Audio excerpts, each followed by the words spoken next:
2018లో 'మహానటి' అనేసి సినిమా వచ్చింది. ఆ సినిమా సావిత్రి గారి రియల్ లైఫ్ క్యారెక్టర్‌ని బేస్ చేసుకొని ఆ సినిమా తీయడం జరిగింది. అయితే అందులో ఒక సన్నివేశం ఉంటది. భారత్, పాకిస్తాన్‌కి మధ్యన జరిగే ఒక వార్‌లో భారతదేశానికి అంటే ఈ ఆయుధాలు కొనుగోలు చేయడానికి వీటికి డబ్బులు లేకపోవడము. భారత్ కొంచెం సంక్షోభంలో ఉంది అని తెలుసుకొని భారతదేశ వ్యాప్తంగా ఉన్న మన దేశ వ్యాప్తంగా ఉన్న ప్రతి ఒక్కరు వాళ్ళకి తోచినంత సహాయం చేస్తూనే ఉంటారు. అందులో భాగంగా నగలు లేకపోతే ఇంటి నుంచి ఏదైనా సామాన్లు ఇవ్వడము ఆర్మీ వాళ్ళకి, లేకపోతే ఈ బియ్యము, పప్పు దినుసులు ఇలాంటివన్నీ ఇవ్వడము ఇదంతా మనం చూసే ఉన్నాము. అందులో సావిత్రి గారు ఏదైతే ఈ 'మహానటి' సినిమాలో ఉంది కదా! ఆ సీన్ గురించి మనం ఇప్పుడు మాట్లాడుకుంటున్నాం. అందులో సావిత్రి గారు ఆమె దగ్గరున్న బంగారాన్ని మొత్తం తీసి అక్కడ ఆర్మీ వాళ్ళకి అప్పజెప్పేస్తదనమాట. నా దగ్గరున్న బంగారం ఏదైతే నేను సినిమాలో నటించి సంపాదించుకున్న బంగారం ఉందో, ఆ బంగారం మొత్తం ఆర్మీకి ధారాదత్తం చేస్తున్నాను. ఆర్మీ వాళ్ళు దీన్ని యూజ్ చేసుకోండి, మనల్ని కాపాడండి అనేసి వాళ్ళ దగ్గర ఉన్న బంగారాన్ని, ధనాన్ని ఆర్మీకి రాసిచ్చేస్తదనమాట. ఈ సీన్ గురించి నేను ఎందుకు మాట్లాడుతున్నా ఇప్పుడు అంటే 2018కి సంబంధించిన సినిమా సీన్ గురించి ఇప్పుడు నేను రివ్యూ ఇవ్వడానికి ఇక్కడ కూర్చోలేదు. లేకపోతే దీని గురించి మాట్లాడడానికి కూర్చోలేదు. కాకపోతే అప్పుడేదైతే సన్నివేశం జరిగిందో కరెక్ట్‌గా అలాంటి సన్నివేశం ఇప్పుడు కశ్మీర్‌లో కనిపిస్తుంది. కశ్మీర్‌లోని వివిధ ప్రాంతాల నుంచి నిధి సేకరణ అనేది జరుగుతుందనమాట. అంటే ఆర్మీ వాళ్ళకి ఇవ్వడానికి డబ్బుల్ని వీళ్ళు సేకరిస్తున్నారు. డబ్బులే కాకుండా వాళ్ళ దగ్గర ఉన్న బంగారాన్ని కూడా నిలవెత్తు బంగారం అంటారు కదా!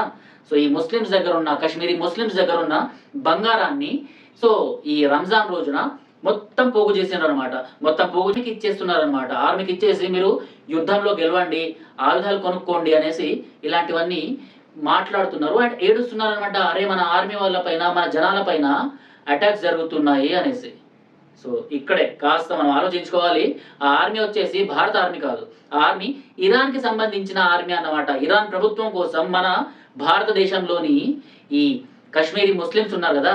వాళ్ళు ఇలాంటి నిధి సేకరణ అన్నది చేస్తున్నారు. ఇదంతా ఎప్పుడు మొదలైంది అంటే ఈ ఖొమేని అనేసి ఒక పెద్దాయన చనిపోయిన తర్వాత, ఎవరైతే నియంత ఇరాన్‌కి సంబంధించిన నియంత ఆయన చనిపోయిన తర్వాత ఆయన ప్లకార్డ్స్ పట్టుకొని, ఆయన పోస్టర్‌లు పట్టుకొని సంబంధించిన స్లోగన్స్ ఇస్తూ రోడ్డు మీదకి దిగి కొన్ని చోట్ల గొడవలు చేసి, అరే ఇరాన్‌లో చనిపోయిన ఖొమేనికి మన భారతదేశానికి సంబంధం లేదు. భారతదేశం ఏమీ ఇరాన్ పైన అటాక్ చేయలేదు.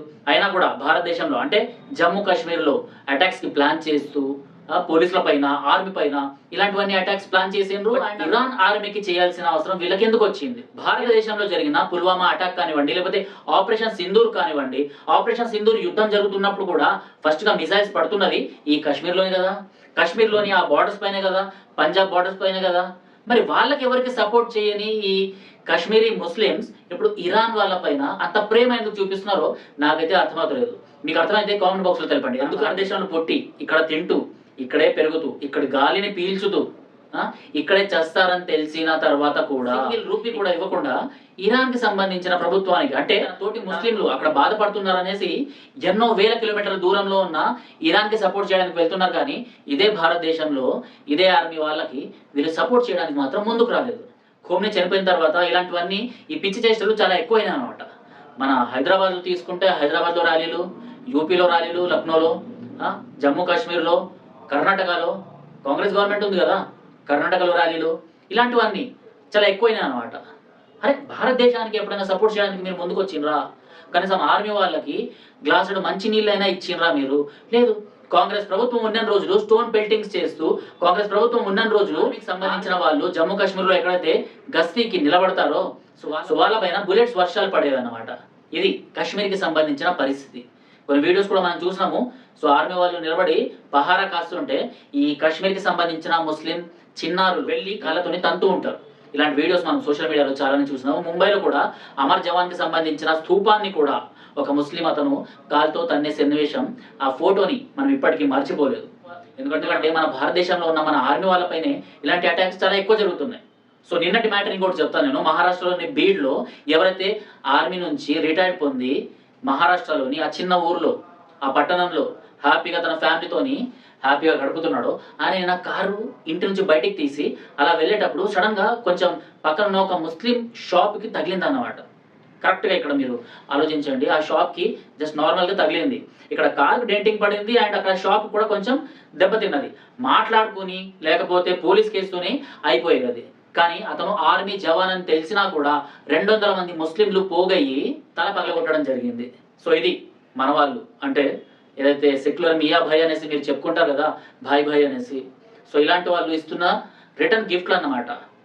వాళ్ళకి సంబంధించిన ఫ్యామిలీ వాళ్ళు వీడియో రిలీజ్ చేసిండ్రు. 17 సంవత్సరాలు మేము బార్డర్ పైన అక్కడ యుద్ధంలో ఉన్నాము, మా ఆయన అక్కడ యుద్ధంలో ఉన్నాడు, ఎప్పుడు కూడా చిన్న గీత కూడా పడలేదు. అలాంటిది రిటైర్డ్ ఎప్పుడైతే అయిండో, ఎప్పుడైతే ఇంట్లో వచ్చి కూర్చున్నాడో, సో ఏదైతే ఈ పెన్షన్ జీతంతోని హ్యాపీగానే ఉన్నామో, ఆ టైంలో మాత్రం ఇంటర్నల్ ఇలాంటి రాడికల్స్ తోని మాకు దెబ్బలు పడుతున్నాయి, మమ్మల్ని కాపాడండి, పోలీసులు కూడా కేసు తీసుకోవట్లేదు అనేసి. ఎందుకంటే మూకుమ్మడి దాడి కదా, మాబ్ అటాక్స్ అంటే కేసులు అంత ఈజీగా ఉండవు అనమాట, ఇలా తీసి పడేస్తారు. సో అందుకే ఇలాంటి మాబ్ అటాక్స్కి వీళ్ళు ప్లాన్ చేస్తున్నారు.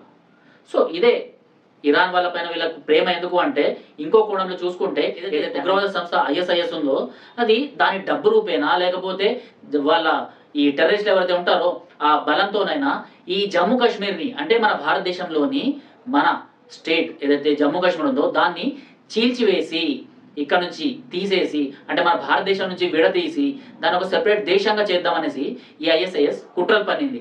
ఐఎస్ఐఎస్కి సంబంధించిన జెండాలు ఎప్పుడైతే ఈ కాంగ్రెస్ జమానాలో స్టోన్ పెల్టింగ్స్ జరిగేవో, ఎప్పుడైతే బుల్లెట్స్ వర్షాలు మన ఆర్మీ వాళ్ళ పైన పడేవో, సో అప్పుడు ఐఎస్ఐఎస్కి సంబంధించిన జెండాల్ని వాళ్ళు చూపించేవాళ్ళు అనమాట.